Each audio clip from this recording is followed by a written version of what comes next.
morning, everyone. Welcome to the third of our Catalyst Day presentations from our Catalyst 300 Applied Innovation Seminar students. Again, these are students working on real-world problems, coming up with applied innovations and inventive solutions. So our next group will present on Taste It, Don't Waste It, addressing food insecurity and waste in Milwaukee.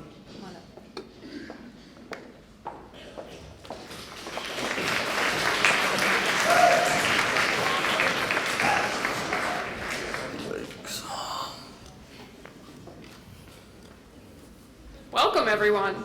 Today we're going to be talking about food waste and food insecurity in Milwaukee, Wisconsin. I am Hannah Rail, and this is Chris Hittner, Kayla Furlano, Michelle Cook, and Austin Bunders. According to Action Against Hunger, which is a global organization attempting to combat hunger within the world, there are 815 million people in the world that go hungry each year. This goes against what they say, that there's enough food in the world to feed everyone. If there's enough food in the world, why are people still going hungry? Milwaukee, Wisconsin is not exempt from this issue. We decided to focus on Milwaukee, Wisconsin because there are students here on the Ripon College campus that call Milwaukee home. Not only that, but Milwaukee is kind of close to us. It affects other people around us that aren't necessarily from the Ripon College campus, which makes this issue significant to people like us. Milwaukee has high rates of poverty. These high rates of poverty are what lead to a high food insecurity rate and high rates of hunger.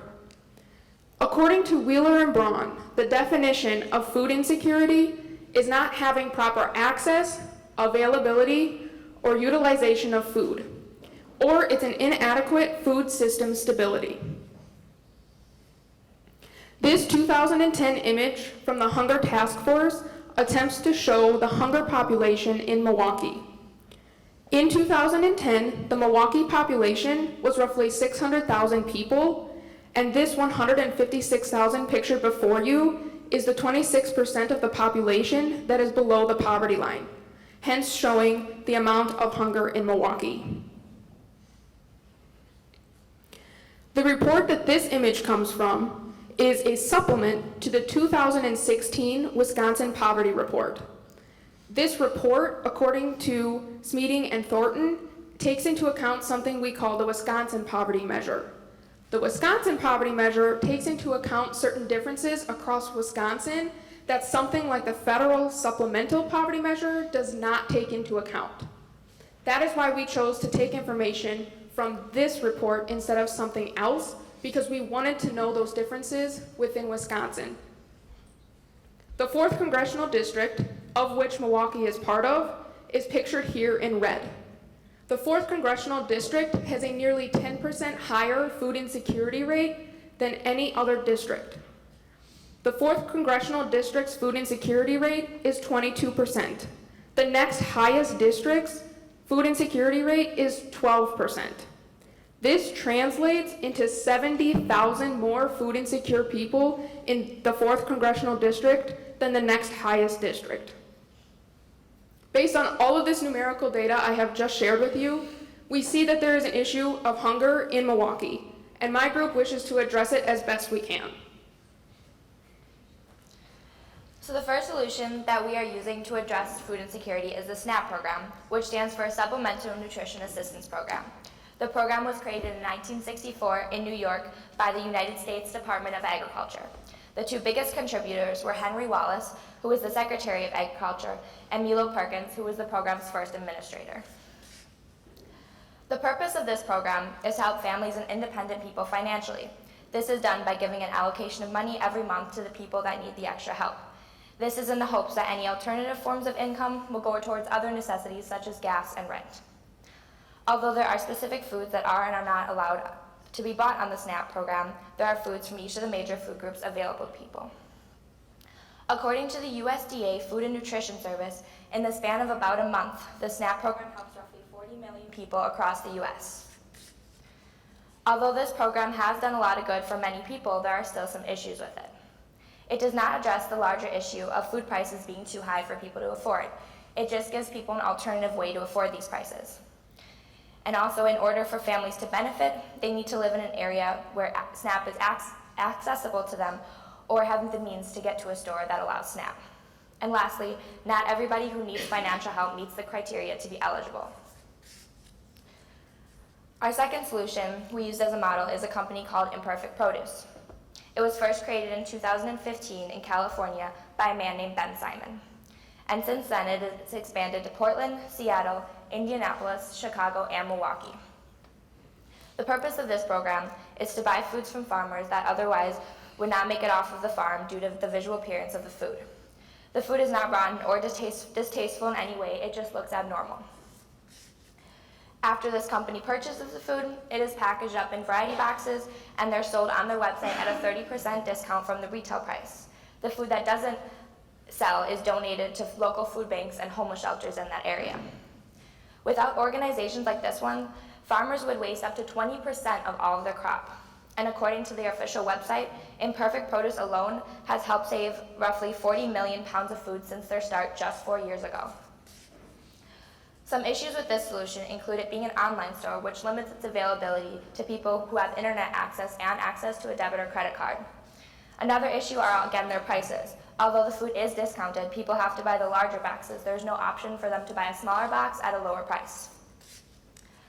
The final solution we modeled after was proposed by a man named Matthew Desmond, after he performed extensive ethnographic research and collection of both quantitative and qualitative data, which can be found in his book, Evicted. He suggested a universal voucher program for families whose income falls below a certain level. The voucher would be able to be used to find housing anywhere. This program has been implemented in some European countries and has shown success. A program like this would help to decrease homelessness, poverty, and as a result, decrease hunger. After looking into programs such as Imperfect Produce and SNAP, which have taken different approaches to combating food waste and insecurity, we designed a nonprofit company to address these issues in Milwaukee. The first part of our plan involves purchasing or receiving donations from farms of their imperfect or unmarketable produce that would otherwise go to waste or be used for animal feed. We will prioritize purchasing from local and sustainable farms to encourage and support these practices.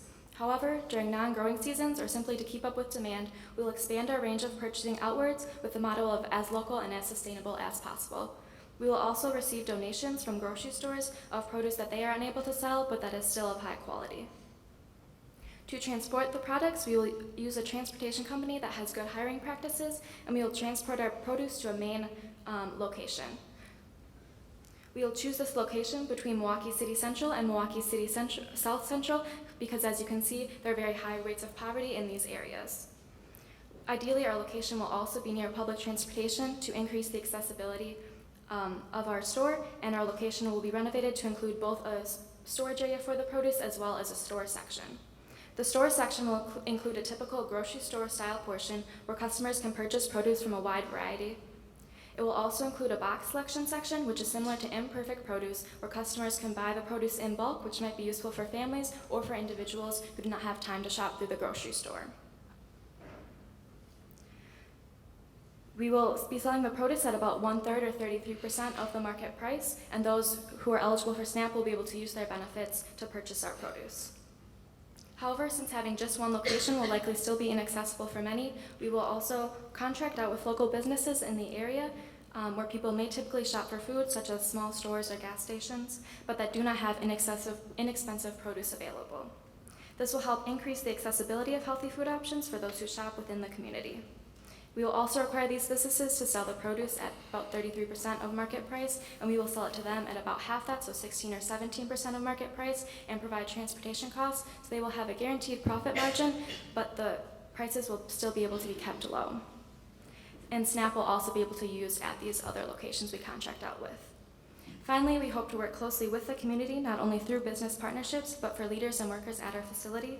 This will once again help stimulate the local economy and hopefully provide more individuals and families with sources of incomes, which is working towards our ultimate goal of improving healthy life outcomes.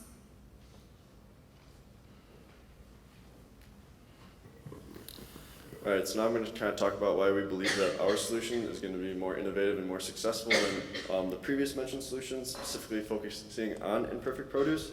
So for starters, we're mostly focused on low socioeconomic status people. Imperfect produce is more focused on middle class people or more affluent people, and this is due to their price point. Everything is online. They don't have anything in store. It's all delivery, and also people have to have a debit card or credit card to be able to purchase this, where people with low socioeconomic status might not have as easy access to internet. They might not have a debit or credit card to purchase things online, and in some cases they may not even have an address to have this food delivered to. Then we're also looking to create jobs with our program, being located in Milwaukee City Central and Milwaukee City South Central. That is a very high poverty area, and by increasing jobs there, we're going to be able to let them have more income, be able to purchase things such as their produce or even more housing and other things like that. Then for resources, the big resource that we're going to need is grants, and to do that we're looking into the Farm Bill. With the Farm Bill, there's three main areas in which we looked at. The first one is the CFP, which is the Community Food Projects, and they have a $5 million yearly budget. Then the FINI is the Food Insecurity Nutrition Incentives, which is now called the Gus Schumacher Nutrition Incentive Program, and they have $45 million for 2019, and this increases $5 million every year up until 2023, where it'll be worth $65 million, and that will be available onward.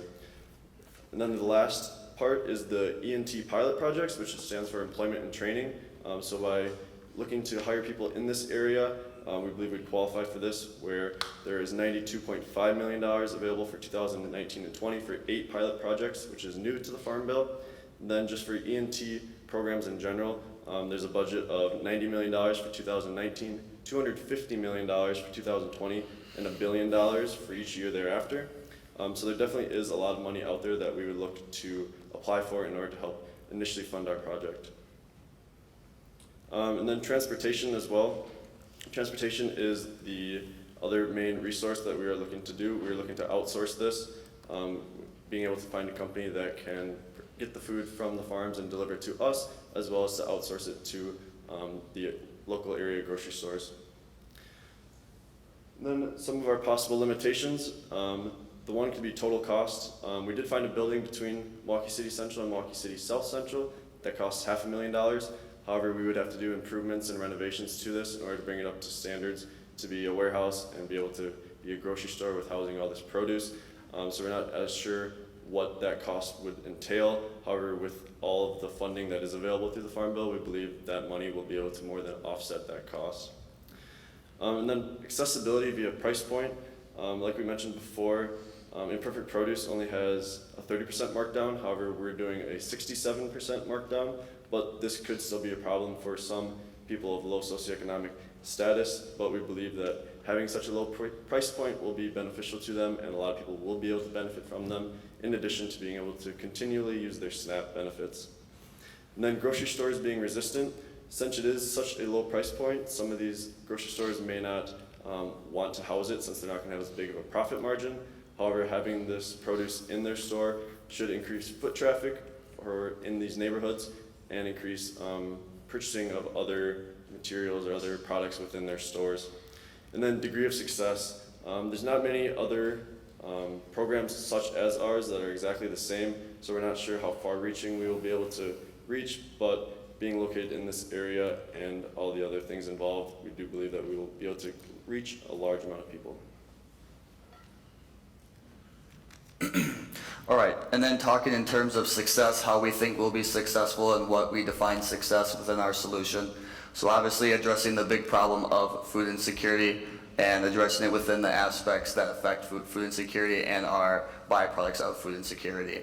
So the first thing being food waste. According to the USDA, 30 to 40% of food is wasted post-harvest. So that's food after it's being shipped off of the farms is being wasted, as well as 20 to 30% of food doesn't even make it off the farm, whether it's being put back into the ground or used as animal feed or other types of things that the farmers would use it for. As far as the economy, we are trying to lower the price point of produce, which is more or less the more expensive food within grocery stores. So lowering that price point allows people of low SES status to pay for other things that they also need besides food. And then moving into the health benefits as well with our solution is that we are providing healthy food that is not, again, it's not food that should not be eaten. It's still good food that is nutritious for you versus any food that we could get that could be processed or not as healthy as fresh produce from farms. Again, so our success can contribute to reducing rates of food insecurity by increasing the accessibility of food to people who could not otherwise afford food or have the means to travel to go get food from the regular grocery store within their area. So after our success is achieved, we want to branch outside of Milwaukee. We believe that we have set ourselves up by placing ourselves in the 2 most impoverished and highest rates of food insecurity in Milwaukee. So our location is very important to us, as well as the community impact that we have, so that we have the community behind us so that we can branch outside of Milwaukee, show our success, and move on to other parts of the state and the country.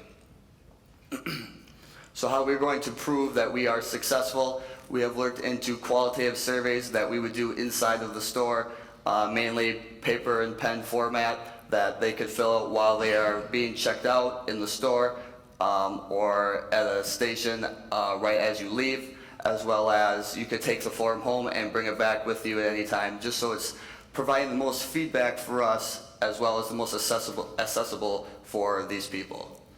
And then we were also looking at, we can measure how many people come into our store so we can see just the amount of people that we are affecting through our solution, as well as looking at the amount of produce that we are taking in as well as distributing to others, so we can look at how much food is coming in and going out. And then again, we're going to compare the benchmark goals of food insecurity. So right now in Milwaukee, it's currently 22%. We want to reduce that about 50%. We don't exactly know the X amount of years it will take to do that. So again, we're going to use the tests that are already in place to do this and measure this on a yearly basis to see where we're at in the coming years. We're going to do the same thing again for food waste. So we want to reduce food waste at the farming level as well as the post-harvest level. So again, we'll be using the same exact tests that are in place to already measure these statistics, and again, trying to reduce them, measure them on a year-to-year basis. As far as the economic impact, again, we're trying to reduce the cost of healthy food, which is otherwise the most expensive food. This is going to save people money on food so that they can allocate that money that they have to other things such as medications, vehicles, and their house payment. Finally, the health of the community, as you can see on this slide, this next slide here. Here in Wisconsin, in America, we are known for our poor eating habits, high rates of obesity, as you can see, and just low access to healthy food. So as you can see from the graph on the left, the percent to no access to healthy food is approximately 60% for low SES people. So that means 40% of people within this category have access to healthy, nutritious food, compared to middle class, which is 30% have no access to food, so 70% do have access to it, and so on. As well as the obesity rate is higher for lower SES people, being approximately 35%. So again, we have the health benefits of being produce-based and the impacts that we have with that. All right, that's all we have. Thank you very much. We will now take your questions.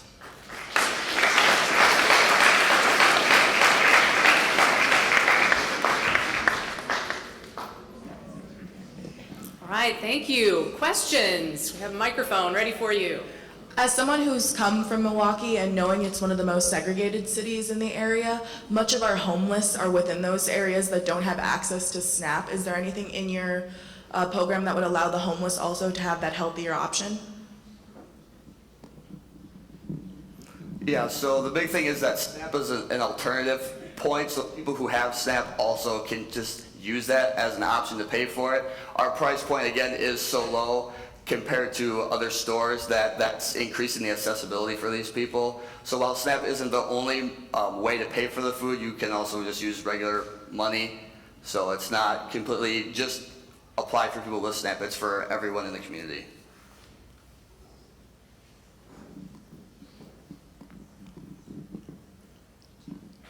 Thank you for your presentation. I like the component of eliminating some of the waste that happens with our produce. However, one of your measures of success was a change in healthy eating habits. And I think some of the eating habits are ingrained in the culture. And I'm wondering if you've thought of an education component that would help people use the more healthy foods, and also the fact help them use them efficiently, because many of the people who most need the healthy foods are just scrambling to stay alive and go to work and take care of their children, and they may not have time or think they don't have time to prepare them.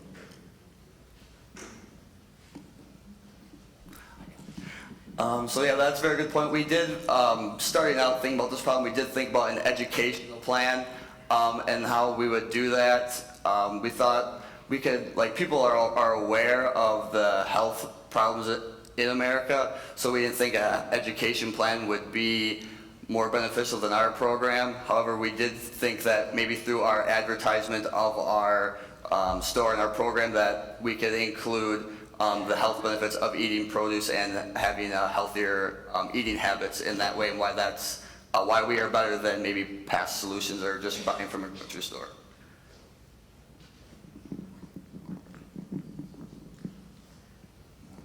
So you guys just mentioned like the education, like the point of view, like just like to promote your like the program you have. So are you guys also mentioned like to branching out like your like different like stores. So, and also you mentioned like the nonprofit. So for a nonprofit, it's like really important like to make alliances. So are you looking into like alliances or like partnering with other like nonprofits or like any other companies to promote like your education, like whatever like goal you're gonna achieve?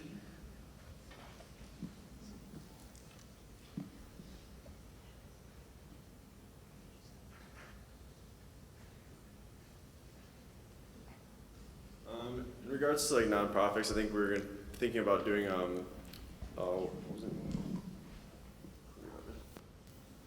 With Hungry Harvest, or the Hunger Task Force in Milwaukee. They're a nonprofit that kind of works in Milwaukee that does this type of thing. So we would definitely look into that. The big thing with branching out to the grocery stores is trying to increase the accessibility. Having just our one location, main location with the warehouse and grocery store is kind of like our main hub, but by increasing our accessibility to other grocery stores, we're looking to increase the accessibility as well for low SES people.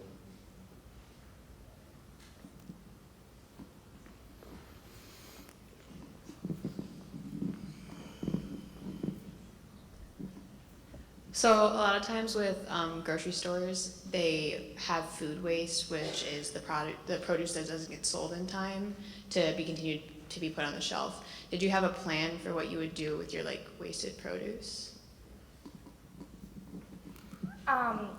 For one of our those solutions we looked at in Perfect Produce, they donate their produce, and I think that's what we were talking about. We were going to donate to any homeless shelters or food banks in the local area so that our produce did not go to waste.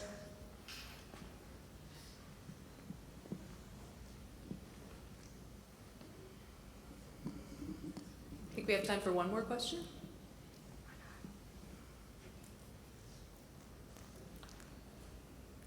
All right, seeing none, please join me in thanking our group.